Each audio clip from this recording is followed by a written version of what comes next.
I'm going to show you how to add and remove drop-down values for transformer records. Let's first take a look at a transformer record screen. And the drop-down values we're talking about are the ones that have the small drop-down arrows like you see here. When I click on that, then you see a list of the available options. So sometimes you need to add to those and delete those. Those are separate from these options. These are picker icons, and when you click on them, you get a dialog box and have the ability to search. There's a separate video on how to add transformer manufacturers, so check that out if you want to learn how to do that. Besides the transformer type dropdown, there's also primary voltage, secondary voltage, cord type, mounting type, protection type. And anytime you see that drop-down arrow like this one here, you know that there's going to be a corresponding drop-down list that you can modify. So let's close down this screen and go to where you can make those changes. First, I'm going to close this transformer screen down and go back one. And we're at the transformer dashboard screen. So you can now see the menu in the upper left-hand corner.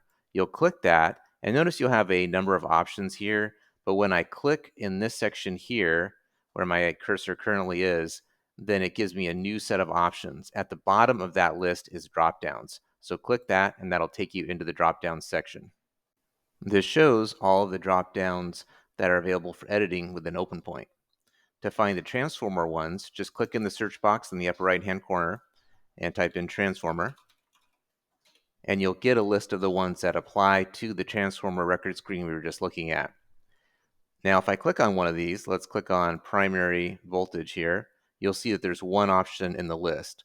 We want to add another one to that. So to do that, I'm going to click on the orange plus button, and I can now type in the new option. So let's say we want to add 12470 as an option.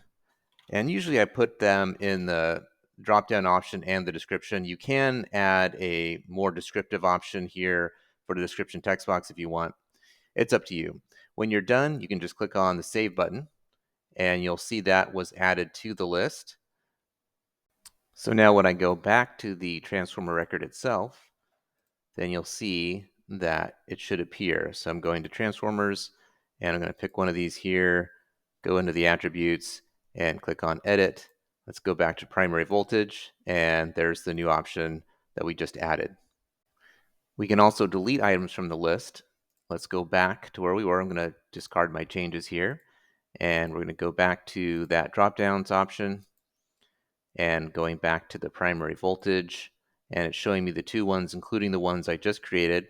So if I want to delete one of these, I can just click on it, and then in the upper right-hand corner here, there's a trash can icon, and so that will give me a dialog box asking me to confirm that I want to delete it. I just say delete, and it should now be removed from the list.